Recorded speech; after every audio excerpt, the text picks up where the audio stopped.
దేవుని పనిలో నిర్లక్ష్యము మనకి పనికిరాదు. గుర్తుపెట్టుకోండి, ఎప్పుడైతే ఒక విశ్వాసి బాధ్యతలు విస్మరించి ఏకాంతంగా ఒంటరిగా బయటికి వెళ్ళిపోతారో అప్పుడే అపవాది కాసుకొని కూర్చుంటాడు నిన్ను పడగొట్టడానికి.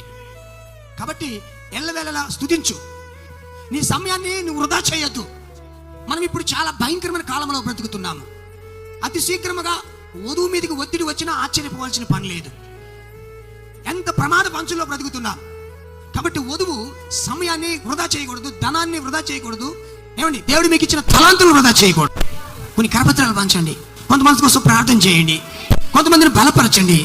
అతడు మునుపు నీకు నిష్ప్రయోజనమైన వాడే, కానీ ఇప్పుడైతే నీకును నాకును అతడు ప్రయోజనకరమైన వాడా ఆయన. రక్షణకు బయట మనం ఉన్నప్పుడు ప్రభులోకి రాకమునుపు మనము వేస్ట్ కావనే, కానీ ప్రభులోకి వచ్చిన తర్వాత మనల్ని దేవుడు వేస్ట్ గా అనకూడదు. బలానమ్మకమైన దాసుడా, నీవి కొంచెంలోనే నమ్మకంగా ఉన్నావు అనే మాట ప్రభువు నోట వెంట నీ కోసం రావాలి. గుర్తుపెట్టుకో.